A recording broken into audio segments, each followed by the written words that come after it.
सध्या माळेगाव सहकारी साखर कारखान्याच्या निवडणुकीच्या निमित्तानं बारामतीतलं राजकीय वातावरण जे आहे ते प्रचंड तापलेलं आहे. आरोप प्रत्यारोपांच्या फैरी झडत आहेत. विरोधकांकडून जसं आरोप केले जात आहेत तसं सत्ताधाऱ्यांकडून घोंगडी बैठकांमधून त्याला उत्तरं दिले जात आहेत. आपल्यासोबत सध्या माळेगाव सहकारी साखर कारखान्याचे चेअरमन आहेत केशव बापू जगताप. आपण त्यांच्याकडून जाणून घेणार आहोत काही प्रश्नांची उत्तरं. बापू, मुंबई तक मध्ये खूप खूप स्वागत तुमचं. गेल्या काही दिवसांपासून माळेगाव कारखान्याच्या निवडणुकीच्या अनुषंगानं विरोधकांकडून सातत्यानं आरोप केला जातोय की अजितदादांनी या निवडणुकीमध्ये लक्ष घातले. नेमकं काय कारण आहे? अजितदादा स्वतः या निवडणुकीमध्ये सहभागी झालेत उमेदवार म्हणून. त्यांनी अर्ज भरलेला आहे. त्यांनी अर्ज भरण्याचं कारण लोकांचा आग्रह की दादांच्या नेतृत्वाखाली, दादांच्या मार्गदर्शनाखाली हा कारभार चालतो आणि त्याचं रूपांतर झालेल्या आणि मिळालेल्या रिझल्ट मध्ये ते दिसून येत आहे की दादांच्या मार्गदर्शनातून चाललेला कारखाना किती अग्रेसर राहतोय, त्या सभासदाचा किती प्रचंड फायदा होतोय. आणि हे व्यवहारी धोरण सभासदाचं असलं पाहिजे आणि आहे की आमच्या ऊसाला चांगला भाव मिळाला पाहिजे. आमच्या ऊसातून तयार होणारी साखर, याच्यासाठी उत्पादन होणारा खर्च तो कमीत कमी झाला पाहिजे आणि आम्हाला ऊसाला चांगला भाव मिळाला पाहिजे आणि आमचा ऊस वेळेत गेला पाहिजे की जेणेकरून आमचं दुसरं पीक तयार झालं पाहिजे. आणि हे करत असताना ऊस पुरेसं क्रशिंग होण्याकरता गटामध्ये कमी असताना, ऊस कमी असताना बाहेरून सभासदाचा बिगर सभासदाचा गेटकीन देखील वेळेत आणला पाहिजे आणि वेळेमध्ये सगळी कामं केली पाहिजे. त्याला कौशल्य असावं लागतं, मार्गदर्शन चांगलं असावं लागतं, तुमची यंत्रणा मजबूत असावी लागते एचएनटीची आणि तत्परतेने काम करणारे अधिकारी असावे लागतात. तुमची यंत्रणा फास्ट चालवावी लागते. थोडक्यात आता हार्वेस्टरचा उपयोग जास्त वापर व्हायला लागलाय. आपला यावर्षी साधारणपणे 15% ऊसाचा हार्वेस्टिंगने तोडणी हार्वेस्टिंग झालं.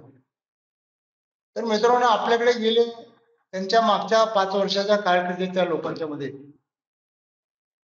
हार्वेस्टरने तोडलेला ऊस घेऊन जे ट्रेलर यायचे, अर्धा तास गेला तरी ट्रेलर खाली होत नव्हते. सगळा गोंधळ व्हायचा. ते खाली होत असताना बाकीचे ट्रॅक्टर डिस्टर्ब व्हायचे, बैलगाड्या डिस्टर्ब व्हायच्या, गव्हाने पुरेसा ऊस जायचा नाही, फिडिंग नीट होत नव्हतं. फिडिंग न झाल्यामुळे पुढे रेट कमी पडत होता आणि मग ते सगळं नुकसान होत होतं. परंतु या 5 वर्षामध्ये जे यंत्रणेला म्हणजे हार्वेस्टरचे भरून येणारे ट्रेलर जे होते, टेम्पो ट्रेलर जे भरून येणारे होते, ते पटकन खाली होणं गरजेचं होते. आम्ही आमच्या कारखान्याच्या संशोधनामधून, आमच्या इंजिनियर लोकांच्या मधून, आमच्या संचालकामधून, आम्ही सगळ्यांच्या कल्पकतेमधून एक टिपलर टेबल आम्ही केला. तो आता साधारणपणे 4 मिनिटांमध्ये वाहनांचा खाली दिसतोय. तुमचं हार्वेस्टरचं मशीन आलं लगेच त्याला आम्ही ब्रिज केलाय, त्यातून ब्रिजवरून पुढे जातोय आणि लगेच ते मशीन तो लगेच उपळा होतोय आणि त्याचं ते वाहन होतं, ट्रेलर उपळा होता, त्याचा असा फिरणारा ट्रेलर आहे तो लगेच पुढून उचलला जातोय आणि लगेच त्या गव्हाणीमध्ये तो माल येतो आणि ती गव्हाण पुढं कंटिन्युअस फिरत राहते आणि ती गाडी पुढे निघून जाते आणि लगेच त्या ब्रिजवरून दुसरा ट्रेलर येतोय, तो लगेच खाली होतो. शेजारच्या ब्रिजवर पुन्हा तिसरा ट्रेलर येतो. असं कंटिन्युअस 3-3, 4-4 मिनिटात आमचं एक 4 मिनिट देखील लागत नाही, 2.5 ते 3 मिनिटात आमचं एक वाहन खाली होऊन जातंय आणि आमची यंत्रणा अत्यंत जलद चालते. यातून सीझन कमी असताना, ऊस कमी असताना या वर्षी आम्ही 15% ऊस म्हणजे साधारणपणे 10-15% म्हणजे 1 लाख साधारणपणे 70,000-75,000 टन आपण हार्वेस्टर मधून ऊस वाढला. मागच्या वर्षी 79,000 टन आहे. त्याच हार्वेस्टरच्या ह्या वर्षी ऊसाचा काळ आपण केलं आणि त्याच तातडीनं आणि बाकी कुठल्या बैलगाडीला, कुठल्या ट्रॅक्टरला डिस्टर्ब केलं नाही, गव्हाणीत ऊस जायचा थांबला नाही, कुठल्याही स्टॉपेज नाही. या 2 वर्षामध्ये क्लिनिंगला देखील कारखाना उभा करावा लागला नाही. 2 वर्षामध्ये क्लिनिंगला एक दिवस 24 तास 30 तास क्लिनिंगला वेळ जातो. परंतु 2 वर्षामध्ये क्लिनिंगला कारखाना आम्ही उभा केला नाही. विदाउट क्लिनिंगचा कारखाना चालू आहे. कारण कारखान्याचं कामगारांनी अधिकाऱ्यांनी वेळच्या वेळी जो मेंटेनन्स ठेवला त्याच्यावर बारकाईने लक्ष आपल्या संचालक मंडळाने ठेवलं, आपल्या सुपरवायझरने ठेवलं, आपल्या मेकॅनिकने ठेवलं, तर कारखाने चांगल्या सुस्थितीत चालतात. कारखान्याची मशिनरी जी आवश्यक आहे तेवढी आपण आणून बसवली तर फारशा विषयाच्या अडचणी येत नाही. त्यांच्याकडे येवा बॉडी कमी होते. ज्यूस आपल्याला फिटिंग करायला लागतात, त्यात 48 बॉडीज कमी होती, ती आम्ही नवीन बसवली. त्यांच्या दुरुस्त्या केल्या आम्ही. त्यांच्याकडे जी कमतरता होती त्यांच्या 5 वर्षामध्ये त्या आम्ही सगळ्या भरून काढल्या. त्याकरता आम्ही खर्च केलेला आहे. बापू, तुम्ही एवढा चांगला कारभार केलेला आहे तुम्ही सांगताय, मग अजितदादांनी फॉर्म भरावा असं का अपेक्षित वाटतंय लोकांना, की तुम्ही अजितदादांनी स्वतः वर्गातून फॉर्म भरलेला आहे? दादाने फॉर्म भरण्यामध्ये नुकसान, लोकांना फायदा वाटतोय, नुकसान काहीच वाटत नाही ना. आता दादा काय आहेत, कोण आहे, तो त्यांचा वैयक्तिक भाग वेगळा, जगाने त्यांच्याकडे पाहण्याचा दृष्टिकोन वेगळा. परंतु दादाच्यावर प्रेम करणारे हे सभासद, कारखान्याचे सभासद वर्ग आहे, त्यांना अनुभव आहे ना की दादाने फोनवरून जर ह्या कारखान्यावर असं लक्ष ठेवलंय तरी इतक्या चांगल्या रिझल्टला कारखाना जातोय. ट्रिपल टेबल इतका गुणवत्तेचा चांगला आलाय, तिथं 2-2.5 मिनिटामध्ये वाहन खाली होऊन जाते, की ज्याला मागच्या संचालक मंडळाला एक तास जायचं तरी खाली होत नव्हतं. अत्यंत अडचणी याच्या. अशाच आणखी प्रकारचे साखर जी वाऱ्यावर, साखरेची पिठी साखर जी वाऱ्यावर जायची, रोजची 7 क्विंटल 4 क्विंटल 5-6 क्विंटल वाऱ्यावर, आणि जी साखरेत मिसळून यायची साखरेची क्वालिटी वेगळाची, ते देखील त्यांना बाजूला करता आले नाही. वर्षानुवर्ष अनुभवाची माणसं आहेत. परंतु तुमची इन्व्हॉल्वमेंट तुमच्या मनापासून असेल, तुम्ही जीवापासून मनापासून जर स्वतःहून झोकून दिलं कामामध्ये, तर तुमच्या कामाची गुणवत्ता त्या प्रक्रियेमध्ये येते. आणि गुणवत्तेने तुम्ही अगदी झोपून का देऊन काम करता, त्यावेळी तुमच्या पूर्ण 100% ॲबिलिटी असेल, कॅपॅसिटी असेल, त्या कामामध्ये उतरता येतील, त्या कामामध्ये गुणवत्ता वाढते आणि काम चांगल्या प्रकारे होतं. हे जर दादांच्या मार्गदर्शनाने होत असेल, आणि मग दादाने आपल्याला 2 महिन्यातून एखादा 1 तास देऊ शकले तर अजून कारखान्याला मदत होऊ शकते. नुकसानाची बाब काहीच नाही. पण विरोधकांकडून आरोप केला जातोय, छत्रपती कारखान्यात पवार कुटुंबांचे बरेच सदस्य होते, त्यांच्याकडे कारभार होता. पवार कुटुंबियांनी छत्रपतीचं वाटोळं केलं असा विरोधकांकडून आरोप होतोय. आणि दुसरा आरोप होतोय की आता अजितदादा खासगी कारखाने चालवतात. माळेगाव सहकारी साखर कारखान्याचं देखील काही वर्षांमध्ये खासगीकरण होईल असं पाहायला मिळतंय. असा आरोप चंद्रराव अण्णा तावरे करतात किंवा रंजन काका करतायत. काय आहे, कुणाच्या तोंडाला हात लावता येत नाही. बाष्कळ बडबड करणारी माणसं खूप असतात, पण आपण तारतम्यानं वागणारी, आपण व्यवहारात रोज पाहणारी आणि सतसत बुद्धीला समोरून सत्य असेल ते बोलणारी माणसं आहोत आपण. आपल्या डोळ्याला सत्य काय दिसतंय? गेल्या 18-20 वर्षामध्ये कारखाना, छत्रपती कारखाना हा नीट चालला नाही, ऊस इकडे तिकडे गेला, हे सत्य आहे. परंतु त्याआधी ज्या एका मीटिंगमध्ये आदरणीय मोठे पवार साहेब त्या मीटिंगला गेले आणि तुमचं कोजनचं काम झालं पाहिजे, कोजन सुरू केलं पाहिजे, की जिथे को जनरेशन मध्ये करोडो रुपयाचा फायदा आपल्याला होतो, कोट्यावधी युनिटची आपण निर्यात करतो. आणि आदरणीय पवार अजितदादांनी अलीकडं पीपीआयचा रेट कमी झाला, तुलनेनं 6 रुपये, पावणे 6 रुपये जागा 4.5 रुपये रेट आला, आणि ह्या पीपीआय आता परवडणार नाही असं दिसल्यानंतर दादा मंत्रिमंडळात उपमंत्री होते, त्यांनी 1.5 रुपयाचं अनुदान त्याला जाहीर केलं. हे काही त्यांना कोणी सांगायला गेलं नाही, त्यांचा ऑब्झर्वेशन आहे की इथं हे परवडणार नाही, माझ्या शेतकऱ्याला दिलं पाहिजे. तर आमच्या वाट्याला 1.25 रुपये अनुदान आलं. ह्या 1.25 रुपये अनुदानातून मागच्या वर्षी माळेगावला 7,76,00,000चं अनुदान मिळालं. हा किती प्रचंड मोठा आधार झाला शेतकऱ्याला. आणि छत्रपती देखील अशा छत्रपती कारखान्यामध्ये साहेबांचं म्हणणं होतं, तुम्ही कोजन सुरू करा, तुम्ही डिस्टिलरी सुरू करा, जेणेकरून उपपदार्थामधून जे उत्पन्न येणार आहे, साखरेला जो भाव मिळतोय, साखरेचा भाव हा उसाला भाव मिळाला पाहिजे. साखरेची किंमत 100 किलो साखरेची किंमत उसाच्या 1 टनाला किंमत मिळायला पाहिजे. त्याकरता तुमचा होणारा खर्च कोजन आणि डिस्टिलरी याच्या उत्पन्नातून भरून निघाला पाहिजे. हे प्रगतीचं प्रगतीच्या उद्योगाचे लक्षण आहे. हे त्यांना मार्गदर्शन होतं. परंतु त्या मीटिंगने ते मान्य केलं नाही. डिस्टलरी करणार नाही, पोजन करणार नाही, अशी भूमिका त्यांना मांडली.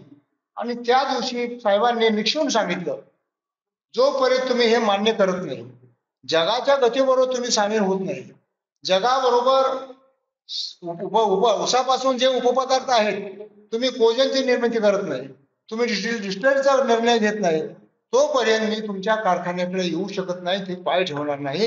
इथून पुढच्या काळामध्ये साहेबांना लक्ष काढून घेतलं आणि तो कारखान्यात पुढं काय झालं त्यांना माहिती. साहेबांनी तो लक्ष काढून घेतलं, ते ऐकलं नाही आणि तिथून पुढे कारभार त्यांनी केला. नंतर पवार साहेबांना काय माहिती, आम्हाला काय माहित नाही. बापू, कारखान्याची आर्थिक स्थिती कशी आहे? कारण विरोधकांकडून सातत्यानं आरोप केला जातोय या 5 वर्षात कोट्यावधी रुपयांचं कर्ज जे आहे ते कारखान्यावर झालेलं आहे. काही चुकीचे निर्णय झाले, त्यामुळे कारखाना जो आहे तो आर्थिक अडचणीत आलेला आहे. व्याज घेऊन पतसंस्थेकडून व्याजाने पैसे घेऊन सभासदांना त्याचं पेमेंट करावं लागलंय, असा आरोप होत आहे. कारखान्याची आर्थिक परिस्थिती अत्यंत भक्कम आहे. मागच्या संचालक काढलेल्या कर्जापेक्षा 50-60 कोटीचं कर्ज आपले कमी आहे. हे मॉर्गेज लोन म्हणजे नजर गहाण कर्ज, कारण मालावर जे कर्ज असतं, माल कारण कर्ज, हे कर्ज देखील कर्जामध्ये मोडत नाही. परंतु जरी धरलं तरी देखील आपण मागच्या वर्षाच्या संचालक मंडळापेक्षा 50-60 कोटीने कमी आहोत. वास्तविकतेवर मागा मी सांगितलं, त्यांनी 121 कोटीचं कर्ज काढलं. त्यातून आता ते आम्ही सगळे कर्ज फेडलेले, त्यांनी फक्त 2,48,00,000 अर्धा हप्ता भरला. दुसरा अर्धा हप्त्याला गाड्या वसुलीला आल्या, पथकाच्या वसुली पथक आलं. त्यावेळी आम्हाला ज्या दिवशी चार्ज घेतला त्यावेळी त्यांचे फक्त चेकने पैसे द्यावे लागले. इतकी यांचे गलथान कारभार यांनी केला होता. कारखान्याच्या कारकिर्दीला फार मोठं गालबोट यांनी लावलं. सभांच्या इब्रतीला यांनी धक्का लावला. माळेगाव कारखान्याच्या इतकं वाईट काम केलेलं आहे. म्हणजे कारखान्याचं जे कर्ज घेतलं होतं पाठीमागच्या संचालक मंडळाने, अण्णा आणि काकांच्या नेतृत्वाखाली संचालक मंडळ, ते कर्जाच्या वसुलीसाठी गाड्या आल्या कारखान्यावर. हो, त्यांच्या थकीत कर्जाचे हप्ते वसूल करायला गाड्या आल्या, बोर्ड लावून वसुलीसाठी.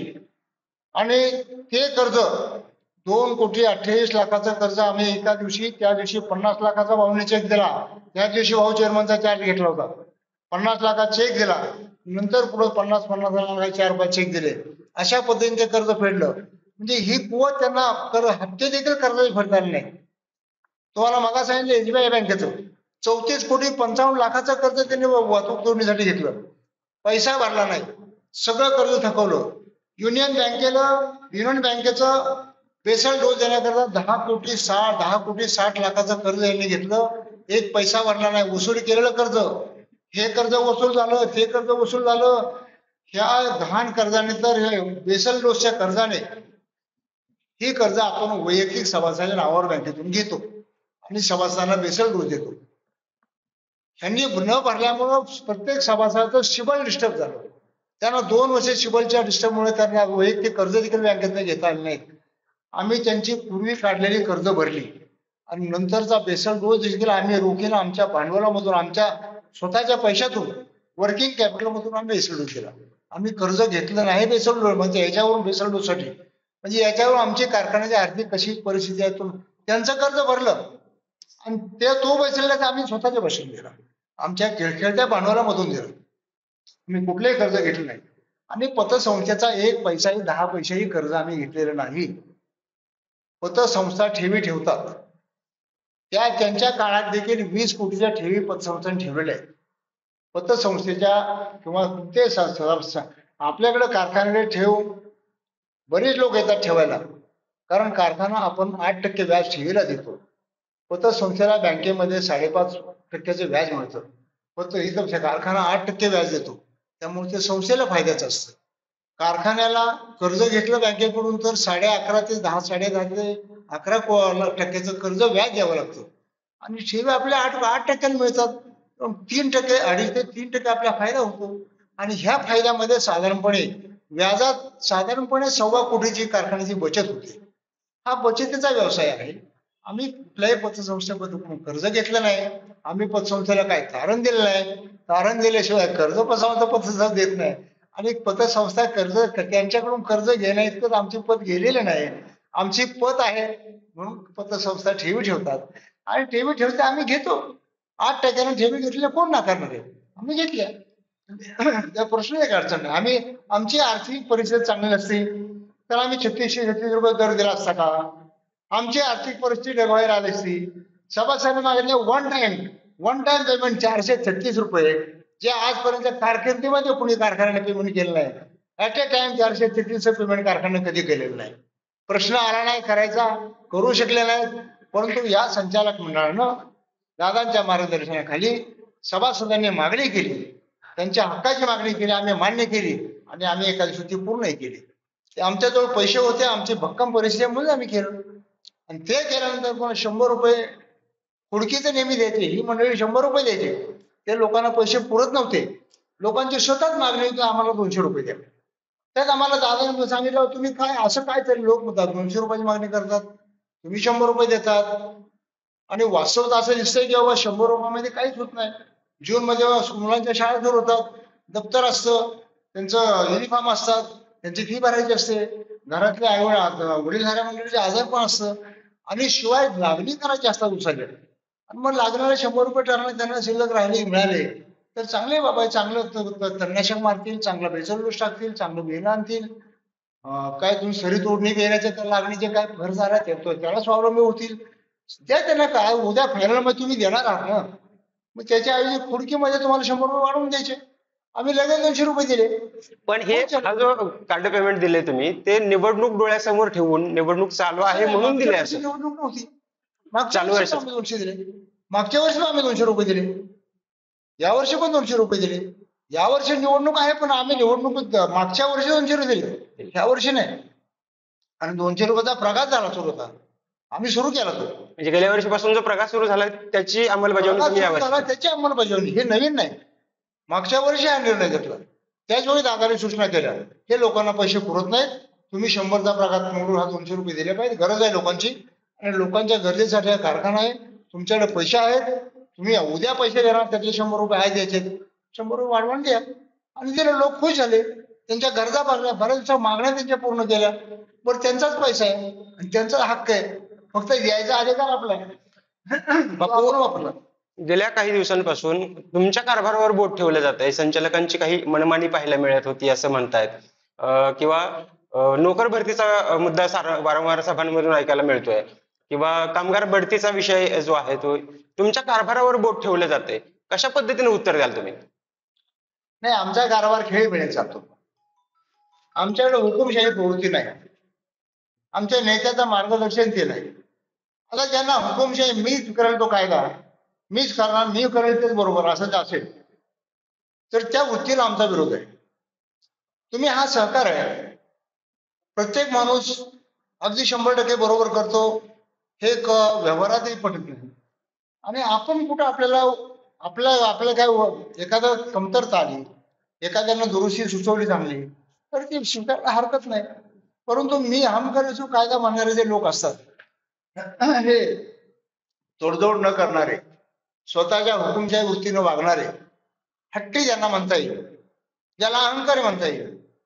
तुम्हाला मागा म्हटलं, अहंकारी नाडियेला तो सर्वशी वाया गेला, हे तुकाराम महाराजांनी म्हटलेलं आहे. अहंकारापोटी हे वाक्य आहे.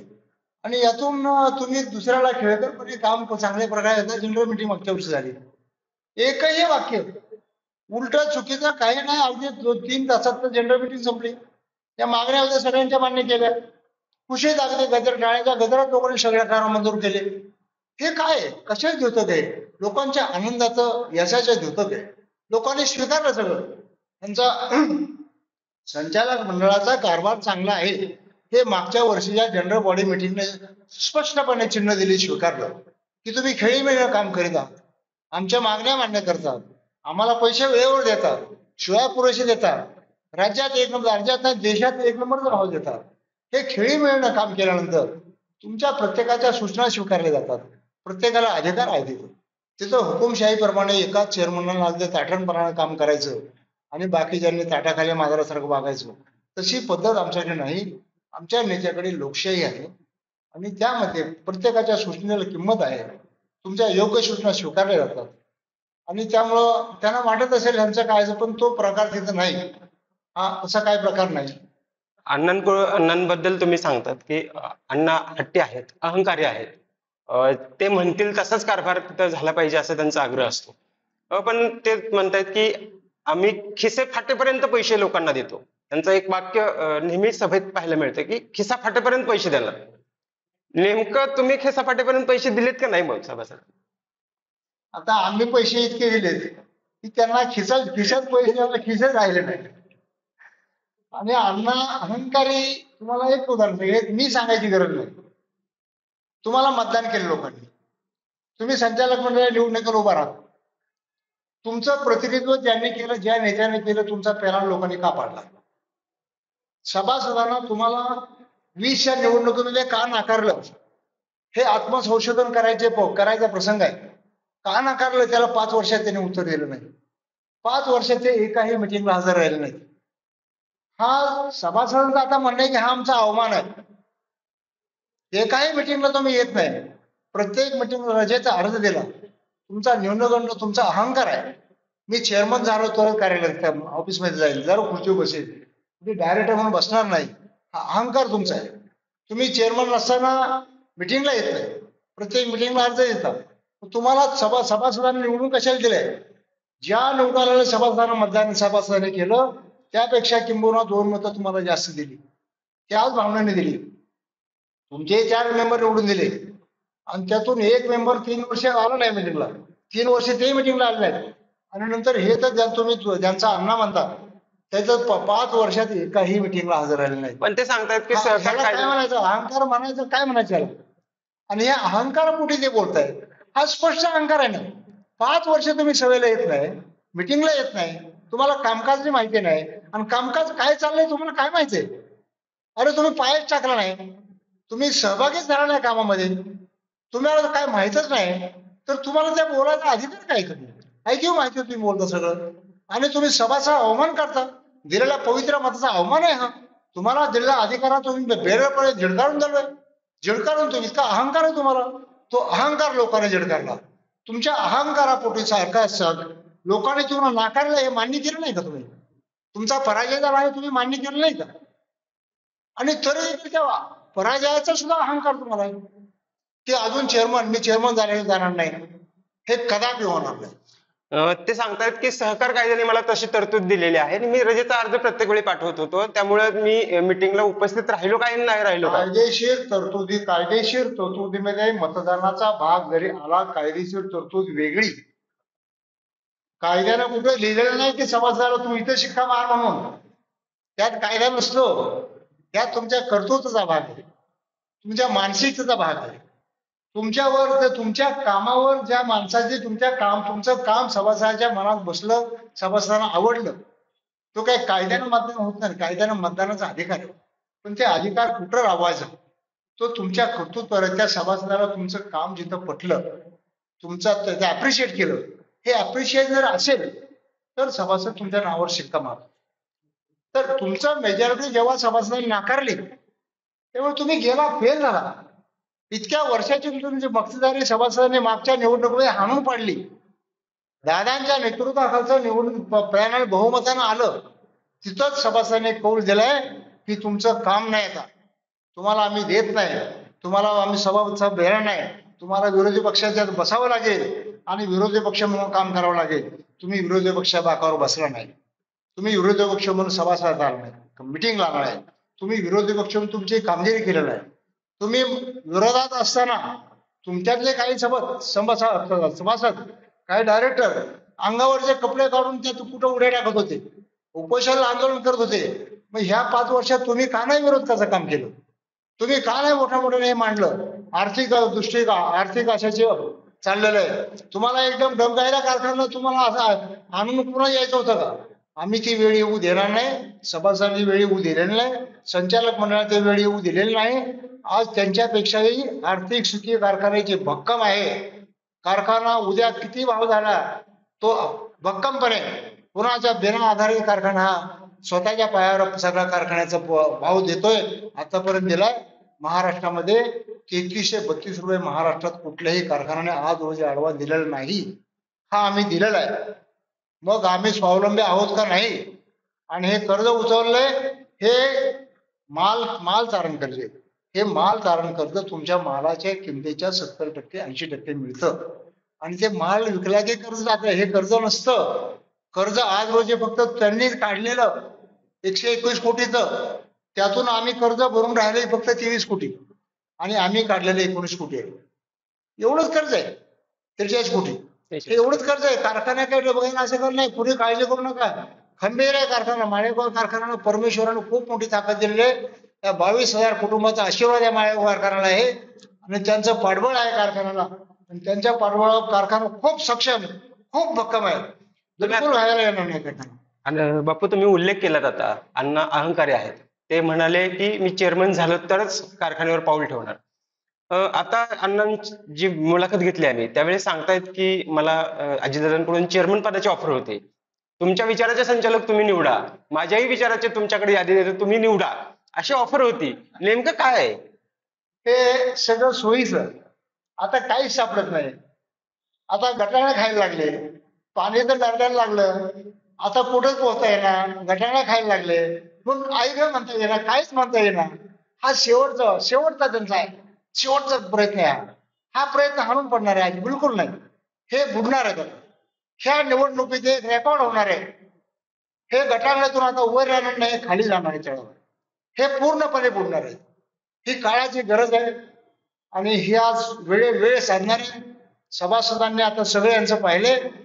तुम्ही विरोधी भागावर बसला नाही, आमच्या मतदानाचा तुम्ही अवमान केला. आम्ही निवडून देखील तुम्ही सभागृहात गेला नाही. तुम्हाला गरज नाही. तुमचा अहंकार तुमच्या हातात आहे. आमच्या मतापेक्षा तुम्हाला तुमचा अहंकार मोठा वाटतोय, म्हणून मताची तुम्हाला गरज नाही, हे सिद्ध झालेलं आहे. म्हणून आमचं मत तुम्हाला ह्यावेळी मिळणार नाही. तुम्हाला सपशेलपणे 21 लोक निवडून देणार. एक देखील उमेदवार कुणी असू द्या,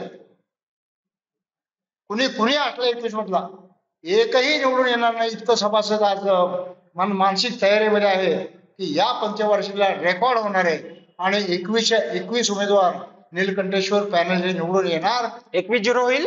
21 पूर्ण आणि पूर्णपणे बुडणार. द्वारका जशी पाण्यात गेली, अधर्माच्या किंवा कशाचा मला शास्त्र माहित नाही, परंतु द्वारका एक दिवस पाण्यात गेली, हा निसर्गाचा नियम आहे. महाभारताच्या युद्धानंतर द्वारका पाण्यात गेली, श्रीकृष्णानं पाय ठेवला. जो श्रीकृष्ण रथाच्यावर, मी त्या विषयावर फार बोलायचा मला अधिकार नाही. श्रीकृष्ण द्वारकेमध्ये पाय ठेवला की द्वारका पाण्यामध्ये गेली आणि निद्राधीन झाले, पाण्यामध्ये गेली. तसं हे होणार आहे. उद्याच भाकीत हे आज मामाला डोळ्यासमोर दिसतंय. 24 तारखेला रंजन काका आणि अण्णांच्या नेतृत्वाखालचं पॅनल पूर्णपणे बुडालेलं असेल. पूर्णपणे बुडालेला असेल. तुम्ही घोंगडी बैठका घेतायत, लोकांमध्ये जातायत, काय सभासदांकडून रिस्पॉन्स मिळतोय तुम्हाला? कशा पद्धतीनं या सभासदांकडून तुमच्या कारभाराचं कौतुक केलं जाते किंवा कशा पद्धतीने रिस्पॉन्स आहे? मी हे सांगतोय, सभासदांचा जो मिळतोय त्या कौलावर आहे. त्यांचं मत येतं ते जे आमच्या भावनेत, ज्या भावनेत आमच्या बरोबर बोलतात, त्या भावना ह्यात आहेत की हे झालं पाहिजे. आम्ही हे करणार आहोत. आम्हाला सहकार वाचवायचा आहे. त्यांना आम्हाला कारखाना वाचवायची गरज नाही, त्यांनी स्वतःला वाचवावं. स्वतःला आधी वाचवा, मग कारखान्याची काळजी घ्या. कारखान्याची काळजी घ्यायला आम्ही समर्थ आहोत. 22,000 कुटुंबाचे सगळे सभासद खूप समर्थ आहेत. तुम्ही आता काळजी तर बचावायला, कारखाना बचावायचं ढोंग घेऊ नका. तुम्ही बुडायला लागणार, तुम्ही स्वतः वाचायचं बघा. तुम्ही वाचणार नाही, तुम्ही पूर्णपणे बुडून जाणार आहात. पापाच्या भावनेने तुम्ही जे काम केलंय ते पाप तुम्हाला बुडवणार आहे. सहकार बचाव पॅनल त्यांनी नाव दिलेलं आहे. नेमका सहकार वाचवायचा आहे कोणापासून? काय म्हणजे त्यांना स्वतःला वाचवायचे. ते बुडू पाहतायत आता, म्हणून त्यांना स्वतःला वाचवायचे. हा सहकार तर महाराष्ट्रामध्ये गाजतोय, माळेगावचा सहकार. महाराष्ट्रामध्ये लोक नाव काढतायत. 36 रुपये देशामध्ये कसा कारखाना नाभाव देतो आणि वन टाइम पेमेंट कसा करतो एका वेळी, हे उत्सुकतेपुढे लोकांना कुतूहल आहे आणि हे यांना पाहत नाही, म्हणून असूया निर्माण झाली आहे. एक त्यांना खूप मोठा गर्व झालाय, अहंकार झालाय. त्या अहंकारापोटी आपण खूप महाभारतामध्ये पाहिलं, अहंकारामध्ये जे जे गेले सगळे गेले, ते अहंकारापायी गेले. 24 तारखेला निकाल काय असेल बापू? निकाल 21-0. खूप खूप धन्यवाद. हे होते केशवराव जगताप. त्यांनी सांगितलेलं आहे की 24 तारखेला जो माळेगाव सहकारी साखर कारखान्याचा निकाल लागणार आहे तो 21-0 आहे. आणि सध्या चंद्रराव तावरे असतील किंवा माळेगाव कारखान्याचे माजी अध्यक्ष रंजनकुमार तावरे असतील, हे अहंकारापोटी बोलत आहेत. स्वतःला वाचवण्यासाठी त्यांची धडपड सुरू आहे. सहकार बचाव हे ढोंग आहे. सहकार बचावच्या माध्यमातून ते स्वतःला वाचवू पाहत आहेत. कॅमेरामॅन तेजस सह मी वसंत मोरे, मुंबई तक, बारामती.